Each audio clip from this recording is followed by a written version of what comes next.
Сәлем достар, сендермен Уәли кәсіпкер. Бүгін Торонто қаласының ең ірі базарларының бірі Лоренс маркетке келе жатырмыз. Осындағы ішіндегі азық-түліктің бағаларын, не сатылатынын кішкентай шолу жасаймыз. Бұл базардың тарихы 18 ғасырдың басында басталады. 1803 жылы жай ғана осындағы алаң ретінде, сауда алаңы ретінде, сосын жәрмеңке орталығы ретінде басталған.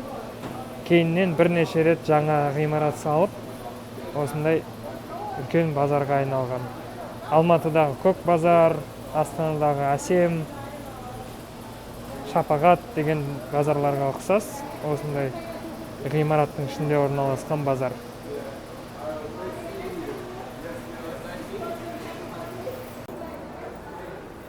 Қаланың ішінде орналасқаннан кейін адам көп келетін болғандықтан ең біріншіден осындай кіреберістен бастап сувенирлер, кішкентай кәдесыйлар сатылады.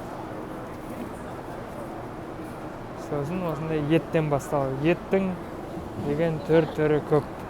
Өздерің көргендей, бағанағы көріп тұрғандай не көп, еттің түрі көп, және көп деген дайын тамақ сатылады.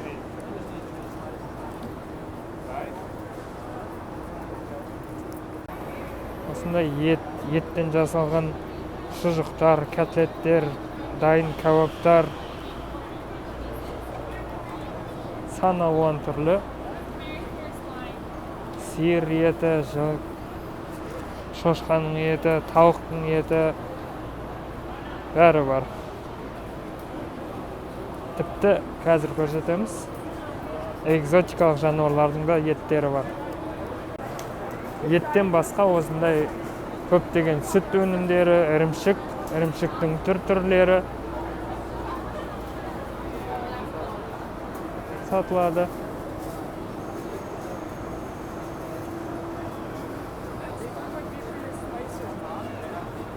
Және қателеспесем, осында көкөніс, жеміс-жидектер көп сатылады.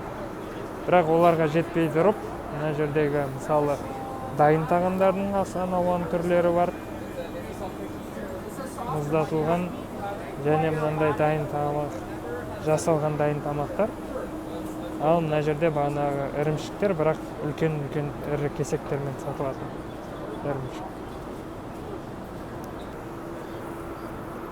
Бүгін сенбі күн, өздерің көріп тұрғандай адам толып тұр. Ал жеміс-жидектерге келетін болсақ, сан алуан түрлі, және де дүкендерге қарағанда бағасы кішкене қымбатырақ. Мысалы, авокадо дейді, органик дейді, анар, ананас, мандарин түрлері. Әрине, бағанағы айтқандай қымбатырақ дүкеннің бағаларынан, бірақ түрлері көп, сан алуан, және бұлардың сапасы кішкене жақсылау сияқты дүкендегілерге қарағанда. Өйткені жаңа піскен, дәл кезінде піскен, жақсы піскен түрлерін сатылады. Дүкенде егерде кішкене піспегендері болады, бұзылғандары болып қалуы мүмкін. Бірақ бұл жерде өздерінің таңдау көп болғаннан кейін сапасы да жақсылау болады. Келесі қызық жері су жәндіктері, балық және су мақұлықтары дегендей көрсетейік. Шаяндар, сар шаян, әртүрлі мидия, ойстер, устрица. Мындайлар көп. Тіпті бұлар тірі аквариумда жатады. Қалағанын таңдап аласыздар. Көзіңізше ұстап береді, үйге алып барып, дайындап жеп қоясыңдар. Мына жерде балық және балықтан тағамдар. Мына жерде қайтадан ет.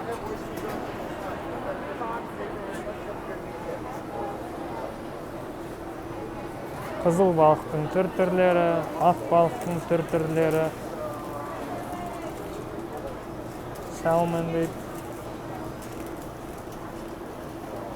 Tuna. Türleri көп. Darada. Mына жерде кабаптар, балықтың басы бөлек сатылады, әрине бәрі болады.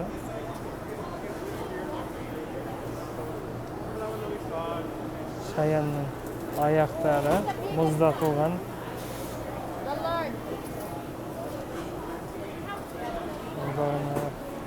Тірілей сатылатындар. Мына жерде мұздатылғандар. Тіпті мынандай теңіз жәндіктерінен дайын тамақ алуға болады осында. Теңіздің жағалауында орналасқаннан кейін, мұхиттың жағалауында орналасқаннан кейін осындай жәндіктердің түр-түрлері бар. Балықтың түр-түрлері қалағанын таңдап жей алуға болады. Бағалары әрине арзан емес. Әсіресе біздің Қазақстан ақшаға аударсаң қымбат болып көрінуі мүмкін бір жақтан. Бірақ бұлардың барлығы балғын ет болғанын ұмытпаңыздар. Жақында ғана аулап, осында кеше ғана суда жүзіп жүрген жәндіктер болуы мүмкін. Сондықтан бағалары кішкене қымбаттау болып көрінеді, бірақ меніңше қолжетімді.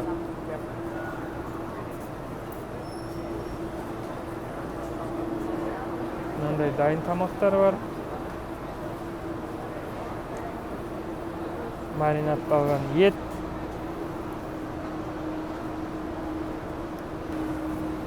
Мына жердегі әрине еттің түр-түрлері, үйрек, тауық,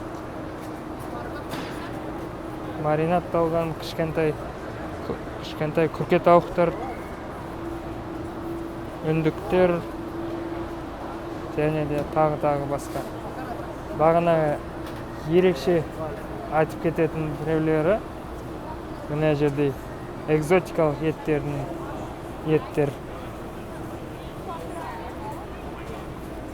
Крокодилдің еті дейді, эму еті, Гвинея тауығының еті дейді, альпакадан жасалған кенгуру, ішіндегі ең қарапайымы сол әрғысы үйрек сияқты ғой. Басқаларға қарағанда тіпті бұл экзотика емес те болатын шығар. Кенгуру, буффало дейді, яктың еті бар дейді. Түр-түрлері көп. Мына жерде сүр еттің бір түрлері, сүрленген аса қымбат еттердің түрлері. Ал мына жерде өздерінің шарап жасайтын, кішкентай жасап және сататын дүкендер. Осындағы дүкендердің көбісі фермерлік тауарларды сатады, фермерлік өнімдер сатады. Өздерінікі бар. Немесе алып сатарлар да бар. Ерекше басқа да тағы бір қызық жері. Осындағы көп наубайханаларда адам үзілмейді. Түр-түрі көп. Нанның түр-түрі, круассан, тәттілердің, бәліштердің түр-түрлері сан алуан.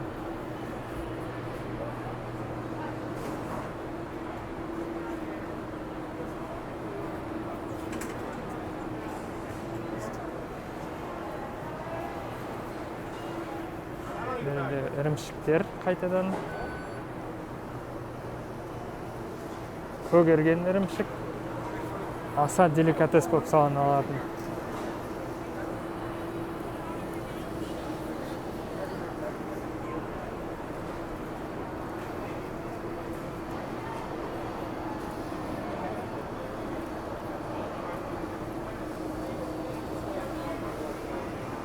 Және тағы бір ерекшелігі,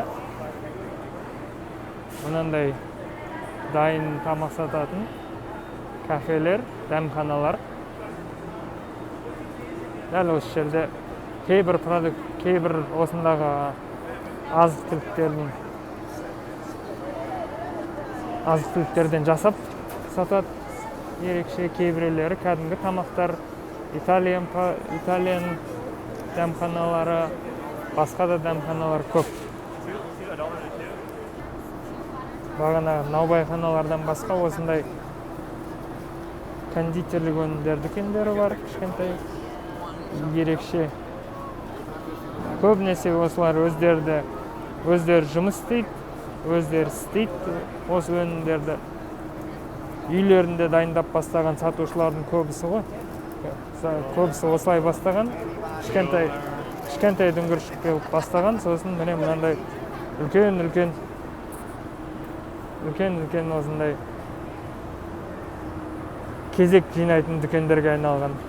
Қарап көргендерінде мынандай макаронның түрлері, торттардың түрлері. Үлкен корпорация дүкендерге қарағанда осындай кішкентай сатушылардан сатып алған жөн. Өйткені осылар неғұрлым көп болса, бізде соғұрлым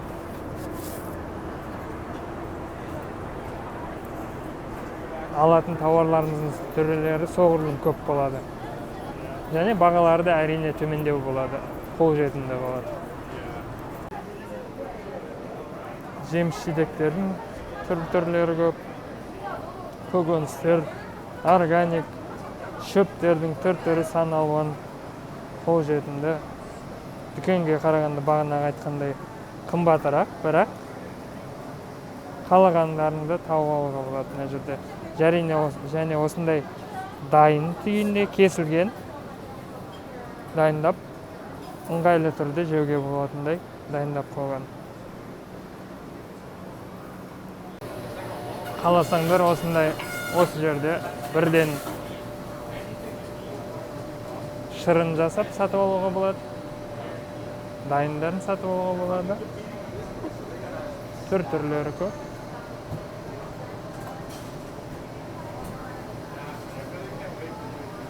Енді жасалған жақсы және денсаулыққа керемет пайдалы нәрселер.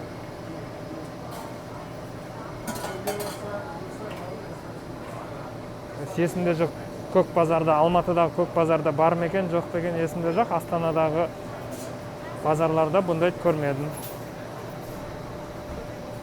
Солардан көріп отқан біреулер болса, құлақтарыңа алтын сырға. Бағанағы айтқан наубайханалардың тағы біреуі осында.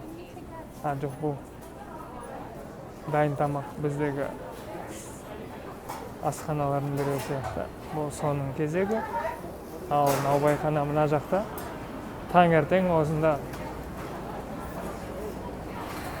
ұзын кезектердің бірі ең осында подвалда орналасқан, осы төменгі қабатта орналасқан бір наубайхананың біреуіне болады кезек. Кезек мына жақта басталады.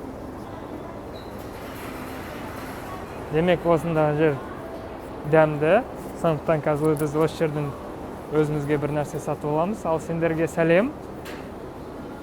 Көріскенше сау болыңдар.